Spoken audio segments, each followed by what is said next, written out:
Hayırlı сәгатьтә хөрмәтле минем яраткан Туган тел телеканалының сер итеп кенә тапшыруын тамашачылары.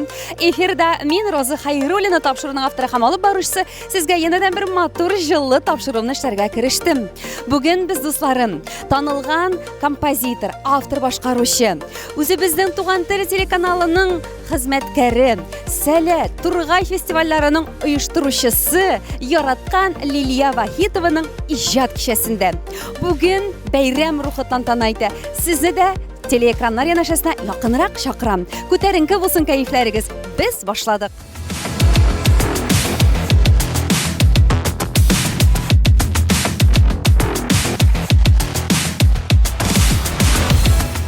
Лилия апа Вахитованың концертына әзерлек кызу бара, дусларым. Әлегесе мизгелләрдә сәхнәдә алып баручылар үзләренең сценарийларын кабатлыйлар. Инде берничә мизгелдән бу залда алма төшәр урында булмаячак.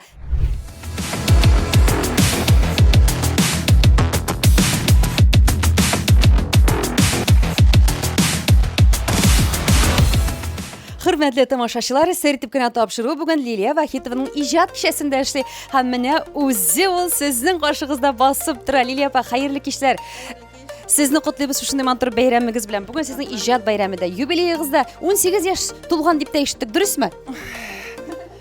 Күңелдә гел яшь инде ул. Күңелдә 18ме, 25ме? Шулай.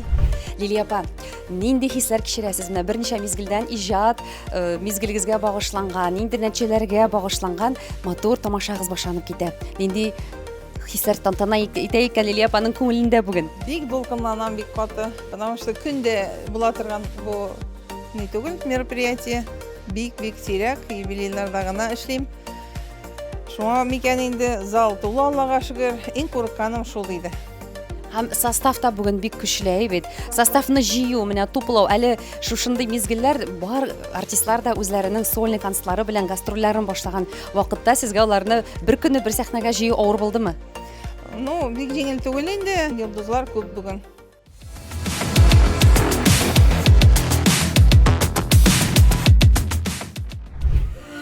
Сәхнә бездә автор, башкаручы, композитор Лилия Вахитованың концерты, иҗади бәйрәме, юбилей тантанасы башланып китте, хөрмәтле тамашачылар. Бүген инде алкышларга караганда бик матур, җылы тамаша көтелә. Лилия апа, без сезне үз чиратыбызда яраткан хезмәттәшебез буларак та Туган тел телеканалы исеменнән котлыйбыз шундый матур бәйрәмегез белән. Ихтирамыбыз, мәхәббәтебез сезгә чиксез. Гомерегез узын булсын, бәхетегез гомерле булсын, Лилия апа.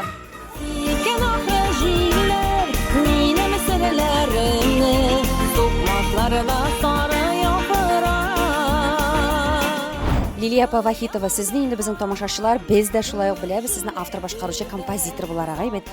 Әле сез көйләр генә яздыгыз. Лилия апа, сүзләр яза башламадыгызмы әле? Гомумән иҗат кешеләре бит алар еллар узган саен кемнәр көй яза, сүзләр яза башлый, кемнәр сүзләр язалар, көй яза башлый. Сездә ничегрәк? Сүзләрен яздым мин бер-ике җырга, күптән инде ул. Кече кызым тугач, бишек җырын язган идем, сүзләре белән балалар өчен күбәләк дигән җыр язган идем. Ул басылып та чыкты ниндидер гәзиттә. Хәтта атна гәзите бар иде, шунда балалар бите бар иде, шунда чыккан иде ул. Болай инде мин рус мәктәбендә укыдым. Шуңа күрә татар телендә яхшы итеп шигырь язалырмын кебек түгел.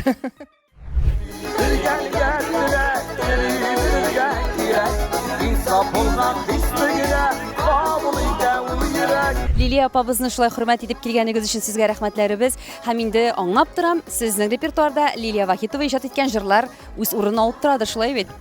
Лилияның инде мин дистә елга якын тели белгәнгә теләк, тели белергә кирәк дигән җырын башкарам. Гөлфия Шакиров сүзләренә. Аннан соң инде берничә җырны алган идем. Инде ул җырларны эшләп бетермән. Ну, миңа дип биргән җырны менә Люция бәхетенә булды. Анда Гөлфия Шакиров сүзләренә Әнием гөлләре, әнием гөлләре. Бүген Люция шушында сәхнәдә беренче тапкыр башкара. Нәрсәсе белән аерылып тора ул башка композиторлар белән хезмәттәшлек итүдән, Лилия апа белән эшләү? Мин инде аның үзем җырын алганнан соң, шушы Лилия Вахитованың язган, иҗат иткән җырлары белән шәхсән кызыксынып барам. Ул үзенчәлекле, үз стиленең, шуңа күрә җырлары һәрберсе дә теге ягымлы, җылы, теге көндәлек, бүгенге көндә минем халәткә туры килә торган җырлар әле әйткәнемчә менә аның миңа биргән җырлары бар, шуны матур итеп тамашачыларга җиткерәсе генә бар. Мин чын күңелдән сезнең юбилеегызны котлап, менә шу үзебезнең традиционный шананы бүләк итәм. Бик зур рәхмәт җырларыгыз һәм иҗатыгыз. Лилия апа, шундый эксклюзив бүләкләр тапшыра башладылар. Бу чана белән кайда шуырга планнар корасыз инде хәзер? Кая шуырмын білмейм, әлеге шешкелер шунда куярга булдык.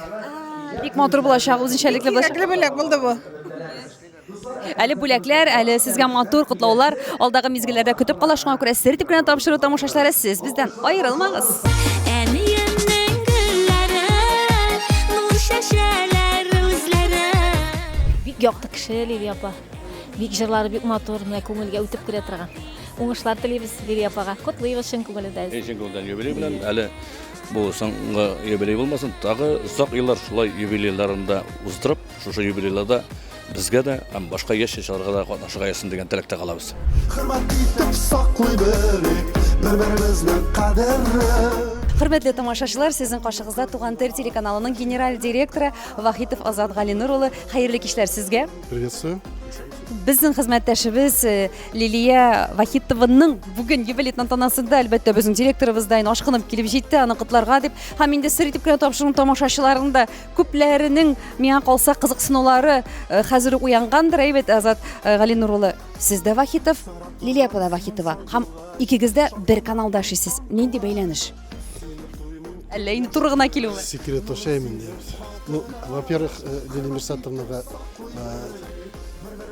шул зур тантана, туган көне белән, юбилей белән сәламәтлек, тазалык, уңышлар, кәефләр, иҗади уңышлары алдагы елларда шул җырларын язып торсын, шлягерлар чыгарып торсын.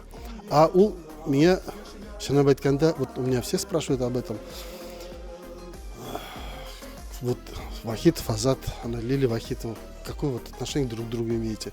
Ну, опам деп әйтеп булмай, неправда. Там, хатыным деп әйтеп булмай, тоже неправда. Ну, мне это она моя мама. Потому что она очень талантливый человек, я тоже очень талантливый человек. И вот откуда, вот почему я талантливый? Потому что вот у такой мамы рождаются такие талантливые дети. Но это тоже неправда. Вообще она моя дочь, если честно сказать. Әйе, бу әлбәттә шундый матур күңелле шаяру булды, дуслар.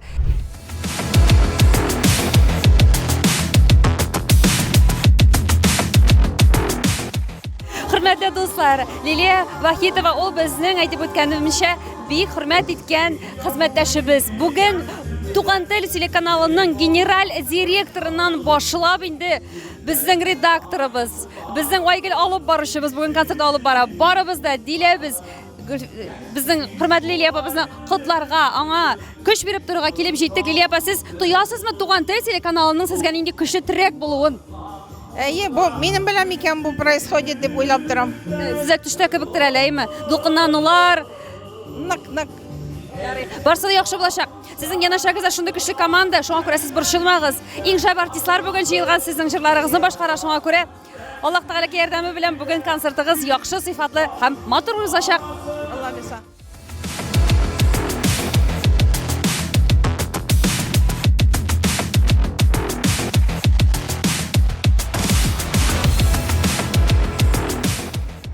Беренчедән беләсезме, нинди зур бәхет, шул кадәр зур бинада шундый шул кадәр күп тамашачы җыеп концерт үткәрү бүгенге көндә миңа калса ул чынлап та зур бәхет. Шуңа күрә Лилия ханымга мин әйтер идем, Лилия Мирсат кызына теләкләрем ул да булса, алдагы көннәрдә иҗат чишмәләре саекмасын. Һәр вакыт шушылай халык аңа җыелып концертларына күпләп килеп торсын һәм гомумән иҗатында тик уңышлардан теләсем килә.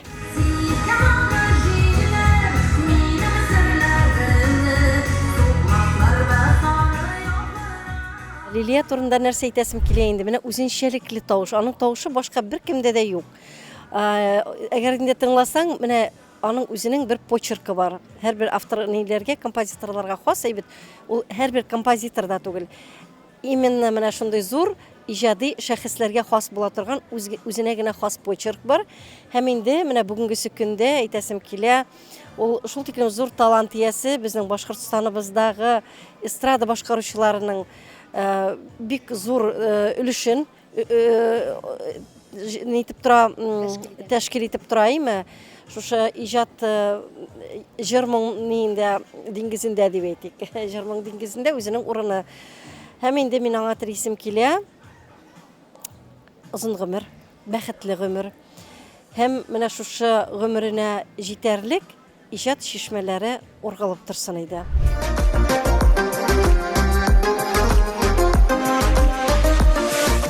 Лилия апа үзенең киләсе чыгышына әзерләнеп тагы да бер матур образын күлмәген киеп куйды. Лилия апа, менә тормышта киенергә яратасыз. Була бит шундый хатын-кызлар инде теге шапоголик дип әйтәләр, әйме? Кием карарга, алырга яраталар. Кайберләрен бар шундый алалар, озак кына кияләр һәм шуның белән канәгатьсез. Ничегрәк? Роза, мен киемгә караганда за комфорт дигәндәй. Мен бомжка бик киенергә могу. Потому что рульдә йөргәндә шалбар киеп йөрисең, бит җайлы кием булырга тиеш бит. Могу как королева выглядеть. Менә бу күлмәк турецкий күлмәк, Армения аркылы кайтартылган, бу иң кыйммәтле күлмәгем буның. Сер итеп кенә әйтегез әле, бәясе күпме булды, Лилия апа? Ну, доставкасы да аркылы 30 меңгә төште. Менә бит. Бәйрәм уздырыр өчен дә күпме финанс чыгымнары кирәк. Таләп ителә. Спонсорларыгыз бармы, Лилия апа, бүгенге көндә? Бер спонсорым да юк. Үзем спонсор.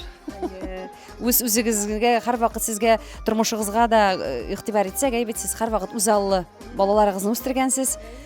Бүгенге көндә сез ирекле хатын-кызмы? Ирекле хатын-кыз. Менә дуслар, бәлки тамашачылар арасында Лилия ханымга кызыгып куючылар да булыр, әйбәт. Һәм 2 кыз үстерәсез. 2 кыз улым да бар иде. Улым хәзер кызганычка каршы юк инде. О булса монда залда видеога төшереп утырган булыр иде. 10 ел элек ул төшерде үзенең командасы белән. Бүген инде аның менә коллегалары. Һәм менә шушындый сынаулы мизгелләрдән соң Лилия апа яңадан иҗатны дәвам итәргә, гомумән яшәргә көч бирергә, сез яшәүгә яңадан көч биргән этәргеч сезнең тормышта нәрсә булды? Ул минем проектларым, Сәләт һәм Тургай һәм минем җырларым. Роза.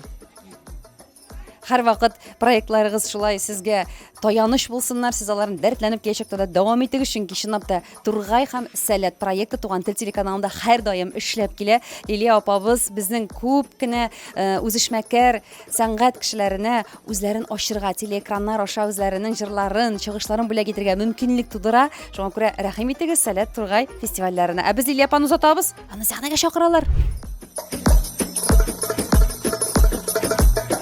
Хөрмәтле тамашачылар, әлегесе мизгелләрдә сәхнәдә Лилия Вахитованың кызы Азалия, шулай ук әнисе иҗат иткән җырны башкара. Аның янәшәсендә инде Азалия үзе җитәкләгән Twins Dance төркеме биюләре, дусларым. Карагыз әле нинди матур номер.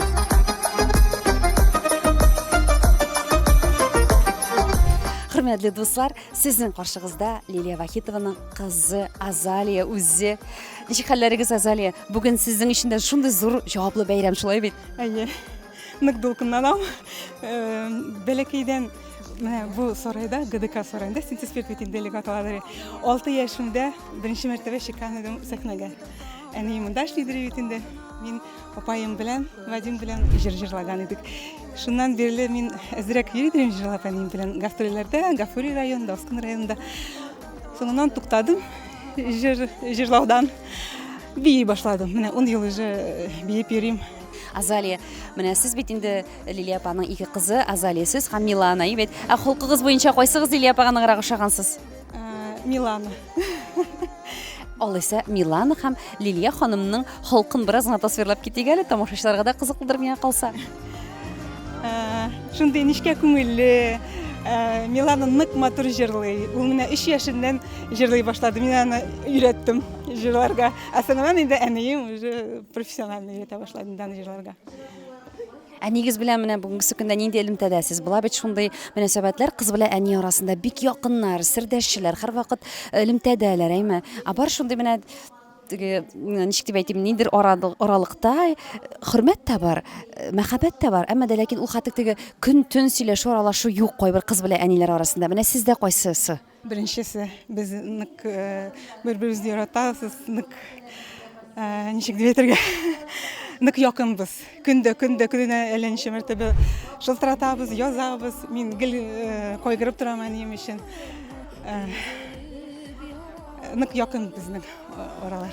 Алсу таңнарга чакырган син үзең идең, бәхет ишек Чынап та, Лилия апа, сіз бұларның барысына да лайық ханым, чөнки сіз искиткеч тырыш, искиткеч ижатта да, тормышта да бик булган, уңган ханым дип беләбез сезне. Әле яран гөлләре үстерү эшләре ничек бара? Яран гөлләрнең яңалары миңа бүләк иттеләр, дусларым. Роза чәчәге кебек шул чаклы матурлар кирәк булса сиңа да бирәмен. Рәхмәт. Бүгенге көндә ничә төрле яран гөл үстерәсез? Ой, хәзер санын да белмим инде, җырлар кебек. Җырларның да санын белмим, гөлләремнең дә белмим. Бу сезнең теге кемдер нәрсәдер коллекциясы ясый җыябыз, сездә яран гөлләре шулай бит. Әйе, дөрес. Тагын нәрсәләр белән шөгыльләнәсез сез? Без белмәгән серләрегез белән уртаклашып китегез әле, Лилия апа. Тагын мозаичный, алмазный мозаика ысулы белән картиналар эшлим, дусларыма бүләк итәм. Үземнең дә өйдә баралар. Буш вакытта менә шуның белән шөгыльләнәм. Һәм җырлар язам. Җыр язу сәгате бармы менә сезнең? Ниндер тәүлекнең сәгате белән, күңел халаты белән бәйлеме сезнең иҗат иткән мизгелләрегез?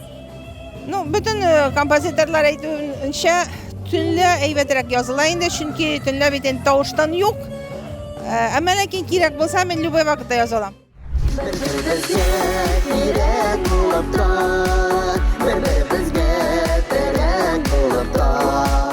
Хөрмәтле тамашачылар, сезнең каршыгызда Лилия Вахитова оештырган Сәләт һәм Тургай фестивальләренең лауреатлары Илшат Инсафетдинов һәм инде аның кызлары. Хәерле кичләр. Бүген сезнең Лилия апага нинди әйтер теләкләрегез бар?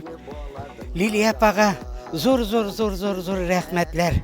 Бәхетле, шатлыклы, хәерле гомерләре белән яшәсен дә яшәсен. Һәрбер бәхетне үз топсасына өйөпләр бирсен.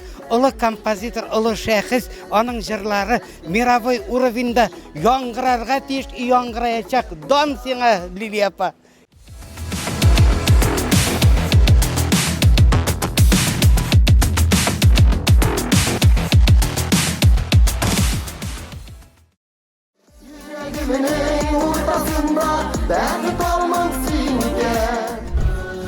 Матур итеп оппак костюмнарын киеп, матур җырларын әле башкарып чыктылар безнең Кудузовлар гаиләсе, шулай Лилия Вахитова иҗат иткән җыр.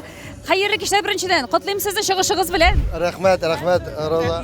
Рәхмәт. Шундый шарык стилендәге җыр сайлагансыз, әйме? Бу бит Лилия Вахитова иҗат иткән җыр. Бу җыр сезнең репертуарга ничек килеп керде?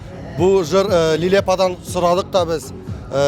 Шушындый восточный стильдә Лилия апаның күбрәк үзе дә шундый восточный хатынга ашаган бит инде. Шуңа җырлары да шундый восточный стильдә бик матур безгә күңелгә ятты да сорап алдык Лилия ападан шушы җырны.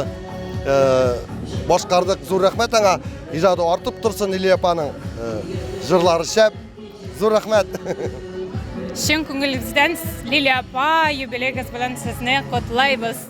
Хөрмәтле дуслар, без инде әйтеп киткәнебезчә, бүген Лилия Вахитованың концертында Туган тел телеканалының иң шәп командасы җыелыштык. Мин Сертиф Катапшын автор һәм алып баручысы Роза Хайруллина Лилия апага тапшыру төшереп бирим.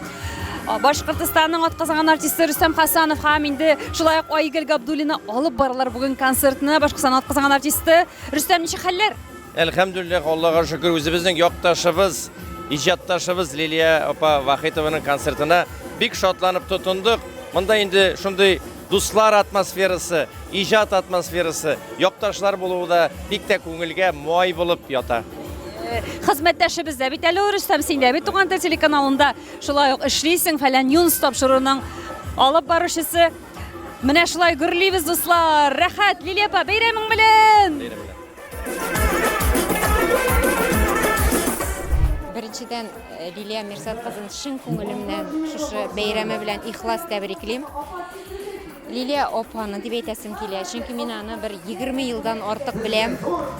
Журналист буларак эшли башлаган елларда беренче мәкаләм дә Лилия апа турында булды. Без аны Балалар атасы гәзитенә 2004 елда бастырып чыгардык. 2004 елда мин Лилия апа турында беренче мәкаләмне яздым. Шуңа күрә ул минең өчен бик якын, бик кадерле. Әле ул вакытта Kızları da belekeygine hatta bağlar bahçesine düşmegeni tüpşüge ide o uynap yürüdü. Biz anın bilen engemeleşken arasında. Hem de otna gelsinde işlegende Lili apanın enisi, enisi bize yakın yaşaydılar. Kısta boylar, belişler olup gelip sıylıydı. Şunu aytasım ki bu aile bizim için, benim için bik yakın, bik kadirli. Lili apaga selametlik dilim. Mana şunday motor bayramlari olda bulsun, tag'in da bulsun. Ali o ijatda ko'milib, ijatda qo'yinib ishlar vaqtig'ina. Shunga hurmat etam, bek shodman.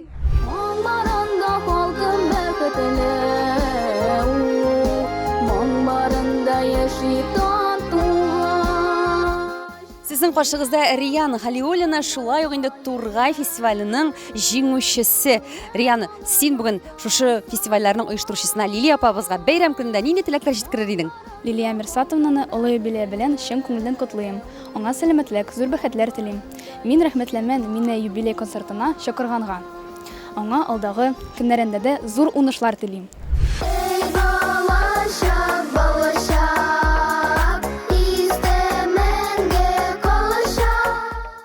Лилия ханым, біз бит инде сезне автор башкаручы композитор буларак, әйбәт Туган тел телеканалында бик көчле проектларның шулай ук оештыручысы автор буларак, Сәләт һәм Тургай фестивальләренең буларак беләбез, әйбәт. Алайда сез безнең сертификат тапшыруында беренче тапкыр булгач, тамашачыларга кызыклыдыр. Гомумән сезнең туган якларыгыз кайдан? Нинди уку йортлары тамамладыгыз сез?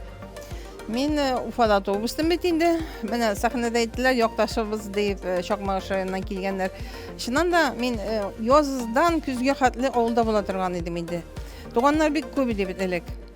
Хәзер инде улылар юк булып бара бит инде, яшьләр китә калага, шәһәргә шуңа күрә. Ну, алай да әле менә яшәүчеләр бар. Бүген дә алар килгәннәр, залда утыралар. Мин сәнгать училищесын тамамладым, баян бүлеген. Баян профессионал баянчы. Жырга укымадым. Шул баянда уйнауым аркасындадыр инде жырлар язам. Композитор булып киттем.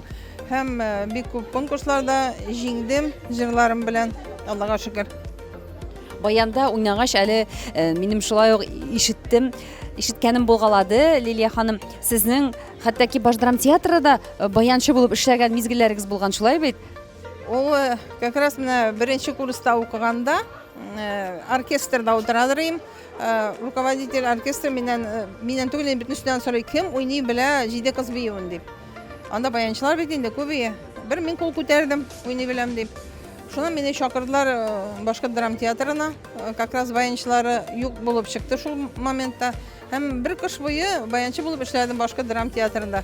Хәтта Филан Гафаровның гармунын төшереп куядырым сахна артына, мендереп куядырым бүлмәсенә. Баянда уйнау сезгә, димәк, балачактан ук шаган һәм сезнең нәселегездән киләме бу? Әти-әниләрегез шундый иҗади кешеләрме, Лилия апа, каян килә? Әйе, әтием бәләкәйдән баянда уйнарга өйрәнгән, аны әнисе җибәргән мунчага, баянда өйрәнгән да шайтаннар өйрәтә дип. Ул уйный да икән, почмакларга борылып карый, каян шайтан килеп чыгар икән дип. Шулай дип кәзә сатым гармун алып биргәннәр әтиемә. Әтиемнең улы булмагач, мине инде баянга биргәндер дип уйлыйм мен. Аның ышанычын аклаганмындыр дип уйлыйм. Әтием артист булып та йөргән яшь чагында. Әмма ләкин бер туган абыйсы әйткән, бу эш менә ташламаны дигән, менә шоферга укы дигән. Һәм әтием без аварий гомере буе эшләде, 86 яшенә хәтле машина йөртте. Лилия Вахитова, бәйрәмегез белән!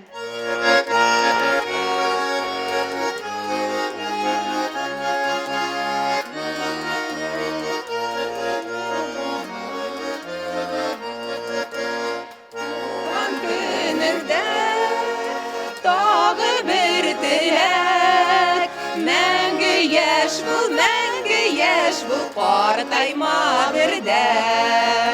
Туган көнеңдә тагы бер теләк. Мәңге яшь бул, картайма бердә.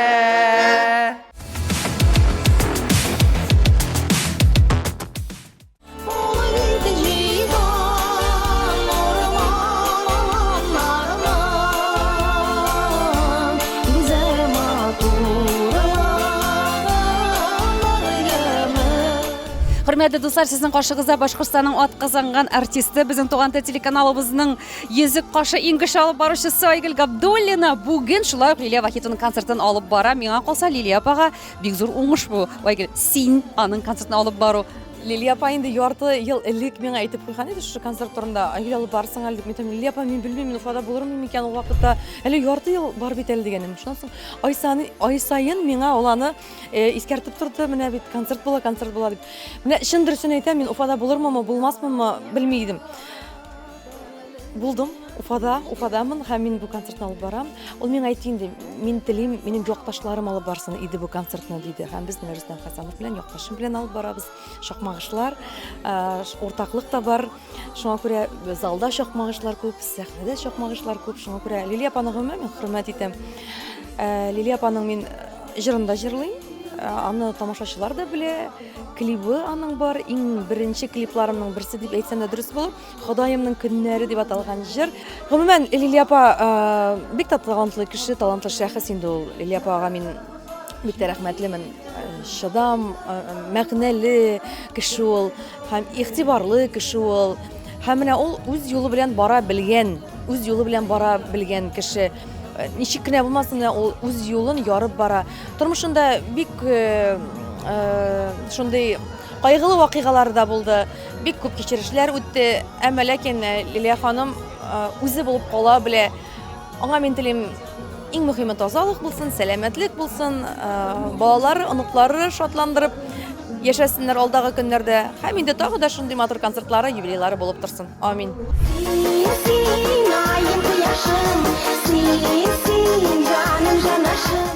Хөрмәтле тамашачылар, бүген безнең бәйрәмебездә берсеннән-берсе талантлы, сагынып алган артистларыбыз чыгышлары белән куандыра. Лилия ханымны хөрмәт итеп килгәннәр бит алар. Менә шуларның берсе Казаннан, Яршаллы якларыннан килгән кунагыбыз Әлфинә Агзамова.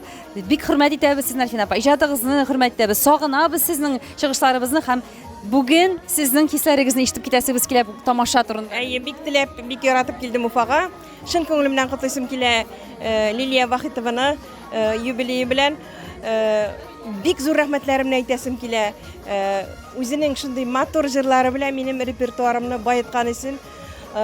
Алдагы елларда да аның белән бергә иҗат итәргә язсын иде. Лилия, мин сине бик яратам.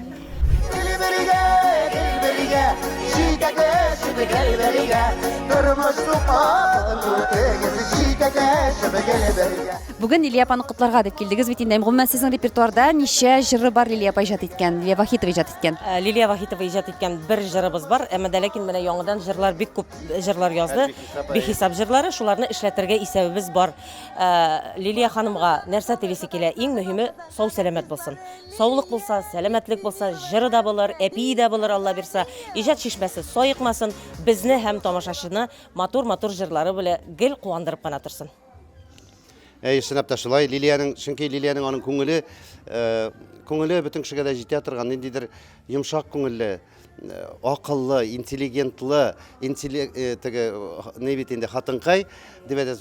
Иҗатында да шушы тоела, аның шуңа күрә дә җырлары матур, халык сразу яратып алалар, шунда ук яратып алалар дип әйтәсем килә. Бүгенге иҗат бәйрәме белән аны ихлас йөрәктән котлыйбыз. Лилия җырларыңны язып тор, ә без җырлап торыйк, Аллаһ боерган булса.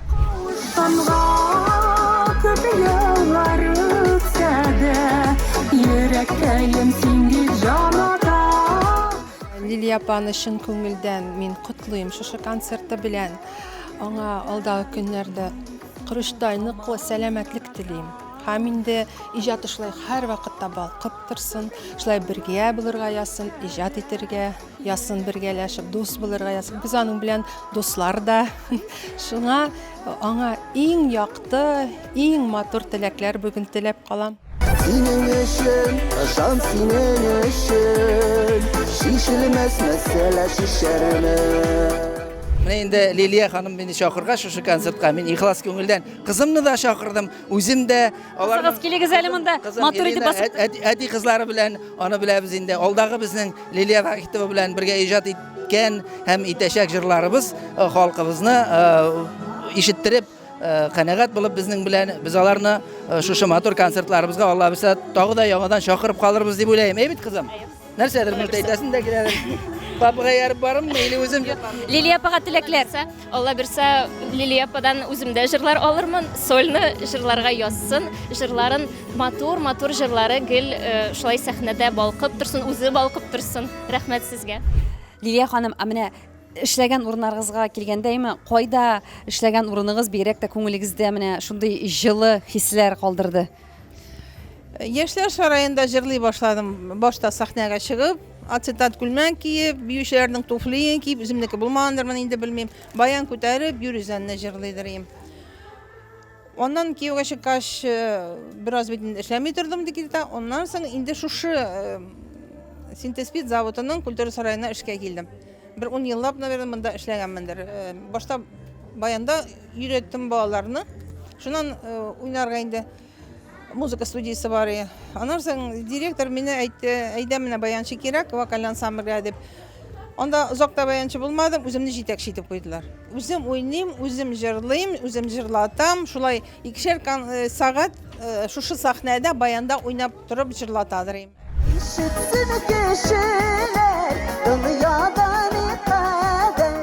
Инде менә шушы гармун моңнары инде сүнмәсене, сүрелмәсене, күбрәк булсын, гармун җырларга бигрәк тә бик яратам бит мин. Алар бит тирән мәгънәле, моңлы, бигрәк тә үзенчәлекле җырларыбыз безнең. Аллага шөкер.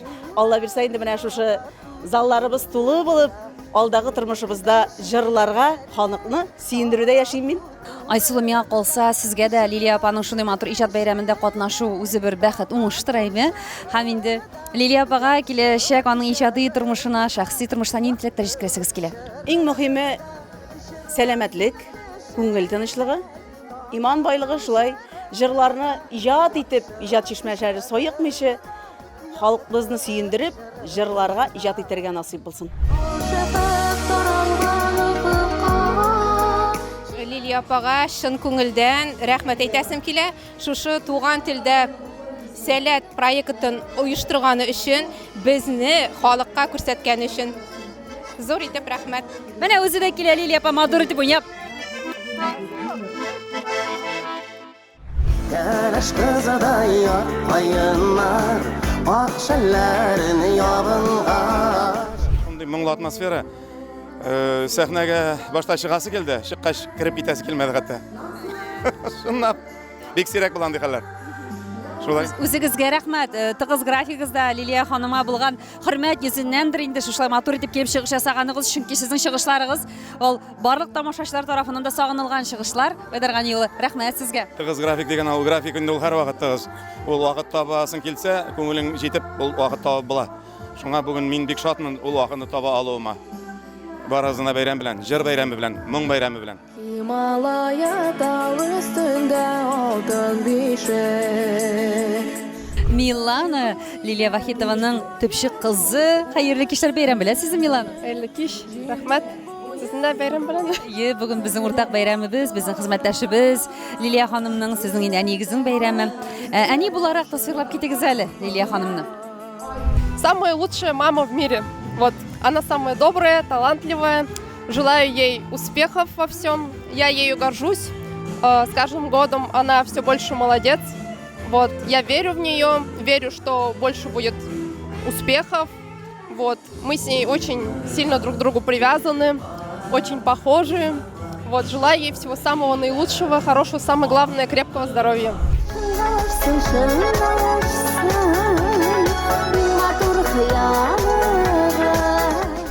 Зилә ханым, сөйләп китегез әле Лилия Вахитова белән сезнең инде мөнәсәбәтләр, ничә җыры сезнең репертуарыгызда, барсы да сезнең үзегездән ишетеп китәсез килә. Рәхмәт, бик зур рәхмәт.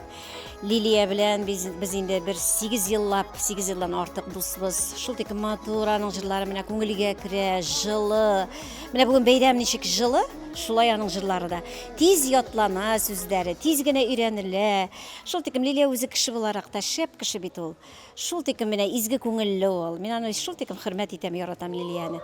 Инде менә бүген бәйрәмгә килгәндә искиткеч җылы бара, матур бара. Тиз генә бара, җырлары матур итеп җырлана. Менә мин бик шатмын шушы матур бәйрәмдә шушы матур җырларымны халыкка ишеттергәнемә. Сәнгәре күктән йолдыз чүпләп, сибәм димә алдыма. Айым булма кояшымда үзең бул. Калгына Лилия Вахитованың матур ижад бәйрәменә Раил Өметбаев та шулай ашкынып килеп җиткән. Раил, хәерле кичә бәйрәм белән. Хәерле кич, байрам менән һеҙҙе бик шатмын бүгенге концертта катнашыуыма. Лилия апайҙы ҡотларға килдек. Бик тә матур тамаша, матур зал, матур артистлар йыйылғаннар. Лилия апайҙы ҡотлауға ул минең өсөн бәхет, уңған кеше. Мин маҡтап үткәм килә. Лилия апай ул тырыш кеше, конкретный, серьезный кеше, әйткәнен һүҙен эшләй һәр ваҡыт. Бид менән күп менә нормальный гына количество йырлар ижад иттек. Алла бирһә, тагыла ижад итәргә насип булһын. Ул аның ижады бик тегене күңелгә ятышлы, дәртле йырдар. Менә кемгәлер теге моңһорак йырлар бит инде. Мин аның йырларын хайлаганда, мин әйтәм, Лилия апай, миңа ошондай йырда охота алырга. И Раил, пожалуйста, әйдә, менә бу как раз сиңа подойдет дип тура килә. Бик рәхмәтлемен Лилия апайга ошондай матур йырҙарың өсөн. Лилия апай талантының берәсендә һүнмәһен. Киләсәктә лә Алла бирһә, бездә шундай матур йырҙарың менән ҡыуандырып тор. Беҙ инде Алла бирһә, һинең менән шундай ижадта, артабан да ошондай матур телеканалда, матур тамашачылар менән бергәләшеп, Алла бирһә, эшләргә насип булһын. Жан җимешләре кызлары Азалия һәм Миланадан шундый матур гөлләмә. Бәхет, шундый кызларың булу бәхеттер ул. Лилия ханым, нинди хисләр менә инде шушындый матур ижад бәйрәменнән соң? Канәгатьсезме бүгенге үзегезнең чыгышларыгыздан, гомумән шушы бәйрәм тантанасыннан? Бик аратты, ләкин дә бик канәгатьмен, бик шатмын, бик бәхетлемен бүгенге көндә. Шушындый концерт үткәрелгәч, зур рәхмәт әйтәсем килә барлык тамашачыларга, туганнарга, дусларым күп булды залда. Рәхмәт барсына да, бик шатмын. Үзегезгә рәхмәт чынлап та. Сезнең монда үзегезнең шәхсән көчегез күп салынган, тамашаймы, күпме сөйләшүләр, килешүләр, күпме хезмәт куелган бәйрәм булды бүген. Шуңа күрә Лилия апа, без сезне тамыр-табыр котлыйбыз. Бәйрәмегез белән һәм киләчәктә дә әле бу бәйрәмнәр тагы да 5 ел сайын кабатланып торсын кәмендә. Иң күңеллеләре, иң ямьле мизгелләр тормышыгызда сезне һәр вакыт куандырып кына торсын. Амин. Амин, шулай булсын. Бик күп хитлар авторы. Композитор Лилия Вахитованың матур ижады бәйрәме позитив дулкыннарда тамамланды, дусларым. Бүген монда бик күп артистларыбыз сөйләвенчә һәм минем күңелем тоюынча җылы, рәхәт, мәгънәле һәм иштәлекле булды.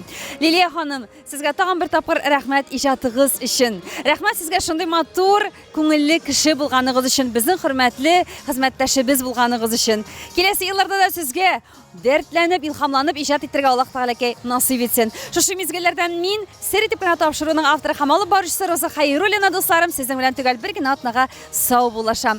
Күңелләрегездә һәр вакыт сезнең яшәргә теләк булып торсын, энергиягыз, көчегез ташып торсын.